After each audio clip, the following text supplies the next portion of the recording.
11 o'clock at night. I made my flight to Amsterdam. The sun didn't set till like 9:30, 10, which was crazy, like at night.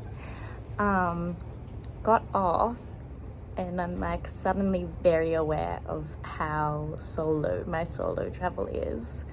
Like at nighttime, strange city, other side of the world, people just a bit funny. I didn't do the right thing for my train, so then I couldn't get out, so I caught the train, and then when I tried to get off at the train station I couldn't get out because I didn't scan the ticket properly, and so then they had to let me through, and they're like freaking tourists. And he was like, next time just be more informed, I'll let you go this time, but next time be better. And I was like, okay. So I got out and then I'm trying to find my bus station, and I'm just sitting in a bus stop all alone. Got my personal safety alarm ready, and I'm ready to kick some butt if need be, but I think I'll be right. There are some other people around and they're on the other side, which is concerning because I feel like I need to be where the people are, but I'm fairly certain this is where I'm meant to be. I double checked it, so I'll keep you updated. Alright, I made it on my bus. I'm now right on the outskirts of the Netherlands on the Dutch coast. Just walking down the street alone, feeling very solo once again, and trying to find my hostel at 11:30 at night. I'm here. But I'm just in my hostel now, so I will update with the next part of my adventure. Alright, so because the trains weren't available, the Eurostar, I wasn't able to get my Eurail pass, that ticket, through the Eurostar because all the pass holder tickets have been exhausted because they've been booked out for 6 months. Ridiculous. And I didn't know that, so my budgeting and the whole, I'm gonna get a £40 ticket, which is why I spent all the money on the Eurail pass, went out the window. So then the train was like £200, which is like 400 Australian dollars. So I ended up getting a cheap flight, which was still about £170, but it was cheaper than the train. Now I'm going, maybe I should have taken the train, because the airline, it's worse than Jetstar. Like, so bad. And they have all these rules that they didn't really explain. So you're getting in the line, you're going through border security and stuff. You only get, they say you get a bag full of your toiletries, of your liquids. And I was like, okay, cool. So I put all my shampoos and all my liquids and stuff in my big bag, even though you're meant to have them on your carry-ons and stuff. But I put them in my big suitcase in the checked luggage. And then I had just my skincare and my makeup and stuff in my carry-on. So, and some spare clothes, because you never know with airlines whether you're going to lose your baggage and stuff. Anyway, so they're going through and they've just got all these, there's so many people, and you've got all these border security, well, not even just airplane people, just yelling at everyone, get all your liquids out, put them in a plastic bag. If you don't have a plastic bag, get out of line. Anyway, so I started putting all my stuff in my plastic bags. I already had some plastic bags because you wrap them up before the big flight, in case they spill. So I already had some plastic bags and I had them in there and it was all fine. And you had to pull them out, which is so annoying because I'd already packed all my luggage and you have to pull it. Anyway, it's fine. So I'd pull them out and show them. And then he was like, nah, get out of line. 2 minutes, you can only have one bag. I was like, oh, okay, sorry, I'm so sorry. And I had a bigger bag, so I put everything in the bigger bag, and then I just left some of the other stuff because I was like, well, it's not really it's not liquid, eyebrow gel, it's solid, stuff like that, and ointments and stuff. I'm like, oh yeah, they're not liquids. I'm like, it'll be fine. Everyone's just throwing out, so wasteful. Everyone's just throwing out stuff left, right, and center because they're just being forced to, and I'm like, what a waste. That's so not sustainable at all. But anyway, I got through, showed my bag, and he's like, nah, bag's too big, you have to have one of these small ones. And I was like, he's like, you gotta fit it all in the small one. So I was like, I'm not throwing out my stuff. I'm not throwing out my stuff. So I put my most expensive things, the most liquidy expensive things, in the small bag, shoved it all in. I couldn't zip it up, and he was like, you need to zip it up. And I'm like, I am, it is. and just like rushed through. Then I got stopped for border security again because so when I went through the scanner, I beeped, and they make you take your shoes off and go through the other one and get scanned and stuff. And like, oh, do you have anything in pockets? And I was like, I don't think so. Like, I took my watches off, I took Sunny's, everything in my pockets. So earlier in the day, when I was packing my bags and everything, and I locked everything up, I realized that I missed some of my underwear, and I ended up just shoving it in my pocket, which was like when I was still wearing my pajamas, and then which was just casual clothes.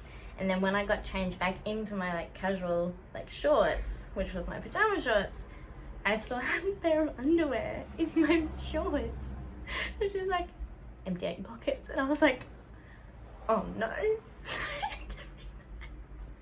And they weren't clean either. I mean, it's not like it shit on them, like it was fine, but like humbling, so humbling. Anyway, and then I'm walking past and I couldn't find my bag, and I'm like, that took too long. Oh my god, I've lost my bag already. And got pulled up by the border security people, and I was like, hi, and I'm like, what's the problem? And he's like, liquids, so many liquids. I'm like, oh, do they count as liquids? Luckily, before they had found my bag, I had got the first baggage with my laptop, and so I put in my laptop case and my purse bag, and I shoved more my the first lot of liquids in the liquid bag into my laptop case, and then I held that. And then he's like, I have to throw all these liquids. I'm like, do they count as liquids? He's like, anything that can spread. I'm like, that's a very broad description. Okay. And you know, and he's pulling out stuff that I'm like, is that even a liquid? And he's like, yep. He's like, get rid of it, get rid of it, get rid of it. And I'm like, and he's like, you have to get rid of it. He's like, do you already have your bag of liquids? I was like, oh no, I didn't think they were liquids, so I didn't think I needed one. So I got another bag of liquids. I still had to throw out heaps, and I threw out some of the stuff, like my banging body tube, because it was in a metal tube. They threw that out without like even asking me. And they just discard all of this stuff, like my toothpaste, like my makeup, moisturizer, like just everything. And I was like, far out. And then, so I got it back. It was fine. I managed to smuggle in the 2 bags, so it was okay. So I kind of got through it. But I just think it's so wasteful, and the amount of stuff that was just thrown in the bin from these bouncers and people, like, it's just awful. But then I ended up checking my bag, and there was like perfumes and stuff in the other pockets that I didn't realize about, and they didn't pull that up. They only went in the toiletry bags and stuff. So I really don't understand.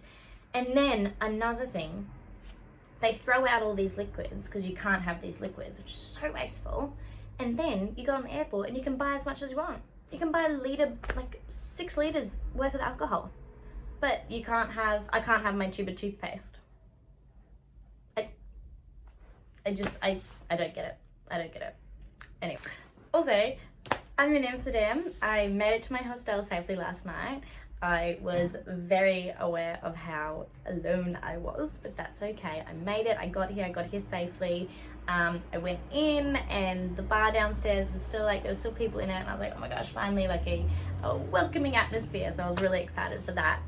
I checked in and everything, and then there was more stairs. So I just went, these guys are just playing like this ping pong game. And I just went, so which one of you beautiful strong men is gonna help me take my suitcase up the stairs? And they're like, whoa, and so they did it. And then they were joking about how heavy it was and stuff. And then I didn't realize that I was joking, and I was like, okay, it's not that bad. I'm like, well, don't put it over your shoulder. And then I started stressing, and I was like, oh my gosh, but it was fine. They were just like pulling my leg. So I got my stuff up, and I came in here last night. It was like 12 o'clock at that point. There was already someone in the bed. So I was trying to be really quiet and just use my flashlight and stuff to like sort out some of my things. So I ended up getting to bed at like 1:30-ish. And then so it's a really small room, I'll show you in a second. And then my roommate was snoring the whole time, but that's all right. I just put some AirPods in. You still hear it, but it's fine. Like, you know, you can't help it. But yeah, so I've made Amsterdam. The weather this morning was a bit disappointing. It was super cloudy, super overcast, a bit rainy, and I was like, because I'm in the coastal beach town, so I'm starting off. So I went from Amsterdam to the Dutch coast, so that's where I am. I'm gonna go explore the coastline and like the countryside and stuff. So then the weather this morning was a bit disappointing, but that's the whole reason that I'm staying for longer, so I'm like, it's okay, hopefully it'll clear up. So I just had a good sleep in this morning. I went for a walk to the little Dutch town, so cute. Everyone's like full rugged up, like it was chilly. Everyone's like full like in vests and snow jackets and like everything, and I'm just like in my like, you know, just little top and jeans, and I'm like, Toowoomba prepared me for this. Sorry. But it's starting, I can see some sun, so that's a really good sign. But other than that, I went to a grocery store, went to the Dutch grocery store, and like looked at all the food, and I was like, ooh, it's so cool, and then tried to translate everything to get what I needed. So I got some food, cooked up some lunch in the kitchen, had some coffee, and then I sat down and tried to make some friends with some of the people in the hostel. So I met a few people, we played a really weird board game. Without even saying anything, like, oh, I'm so Aussie. I'm even more like me when I'm around like travelers, like, because I'm just, you know, and a lot of them don't speak, you know, super well English, neither do I don't speak it either, apparently. No, like, so I always feel like I need to be like the, you know, the real social one, and really like put myself out there, because that just did not happen for me in the first couple of hostels. So I'm like, no, I really need to put out an effort, so I don't feel so lonely. So I have, and then it's me, and that's an Aussie thing, and it's a very me thing, you know, I'm just always talking shit, little like funny, smart comments, like, which everyone finds amusing, but they're like, fuck, you're so Aussie. And like I got the Kiwi guy next to me, and he's like, Jesus Christ. Anyway, we're playing this game, it was all fun, like it was all good. And then they're like, oh, do you want to play again? I was like, yeah, I don't mind, but like if we play something else, like we're ADHD, I'm kind of bored of this now, like we've played around. And they go, and Kiwi goes, yeah, that checks out. I was like, wasn't that obvious? He was like, yeah, well, the overt like Aussiness really like disguises a little bit of it. It's like, are you just Aussie or are you ADHD? Like, are you just extremely Aussie? Are you like ADHD? And like the A in ADHD stands for Aussie, apparently. So I thought that was funny. And they're like, have you been diagnosed? Do you even need to get diagnosed? Like, we all know. And I was like, you know me for like 2 minutes tops. Crazy. But that's okay, it's positive, and I'm making some connections, so that's cool. But yeah, so then I think I'm just gonna chill out a little bit tonight. I bought a bottle of wine, so I might have that, and just see where that goes, and hopefully I can do some exploring tomorrow. Maybe if the sun stays out, I can see the sunset. So this is my hostel room. It's very tight cramped. I'm on the bottom bed. Yes. Little windows out there. You can see the sun's out, but yeah, other than that. So this is downstairs in the common area and like public bar. It's so vibey. The kitchen, cute little kitchen, just easy, just got the stuff. Then you've got like also all the hostels, you've got your fridge, and you just like label your stuff. This is the bar, super cute. So it's like pool table, little outdoor area. It's really fun and fresh and funky. There's breakfast.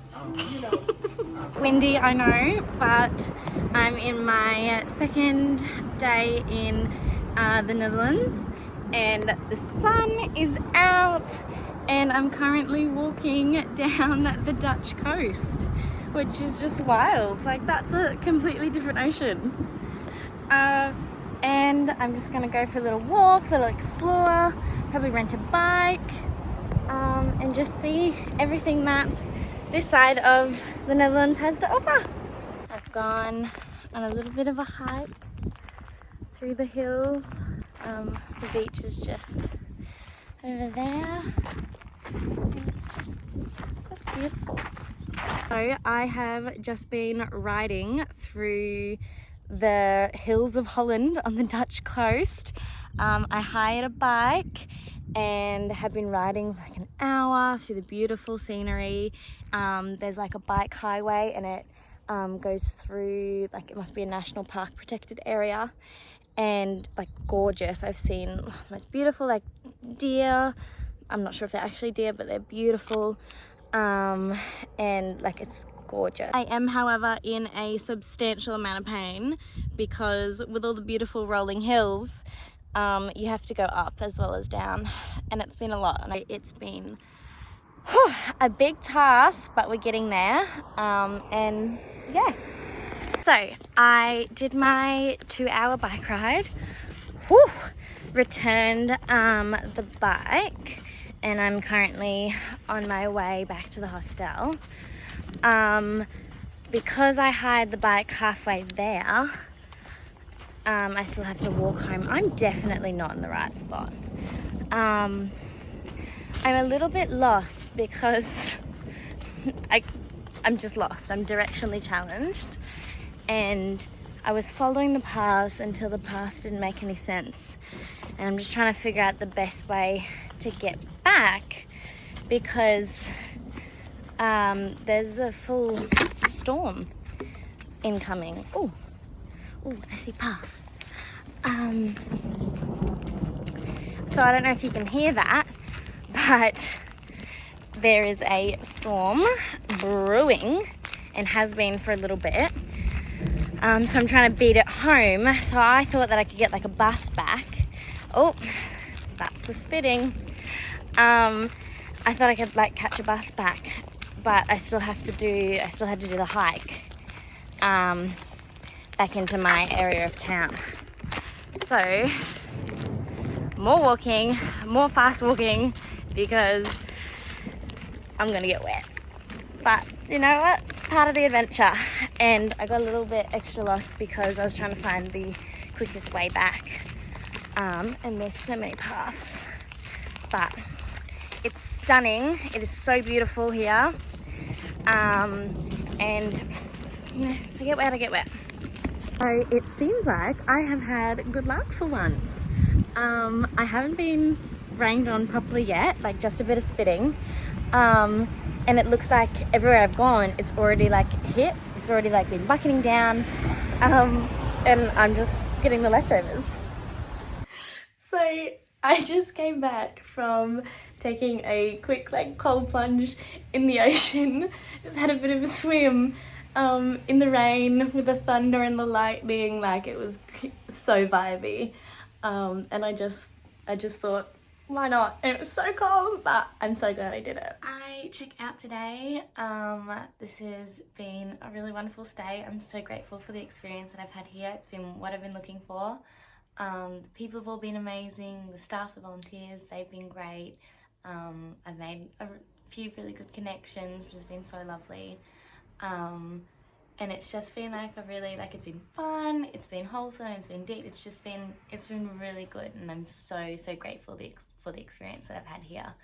Like the staff love me, they want me to come work here and come volunteer as well, because I'm like often doing their job for them, and they're like, stop cleaning, and I'm like, I can't help it. If I have a dish to wash, I'm gonna wash everyone else's. And then like the other night, muscle memory was kicking in, although it's not muscle memory because I haven't actually worked in hospitality before, so I don't know where that came, and I was just going around collecting everyone's dishes and like plates, and I'm like, oh, you finished with this cup? Lovely, thank you. I just go and do it back. So weird.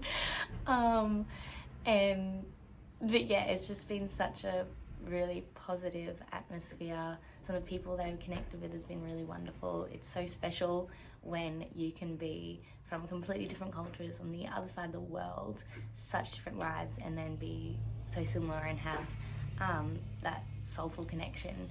And I think that's really special, especially as like travelers and stuff. We really have, I think, that mindset where it's like, you know, you just want to live every day to the fullest, and you just want to live your life and really experience everything that's there to offer. So it's really awesome being able to connect with people like that.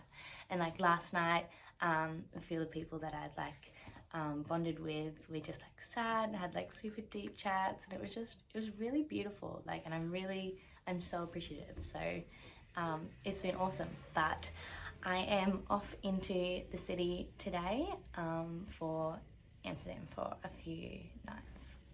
So that's it for this one, and I'll check in after Amsterdam.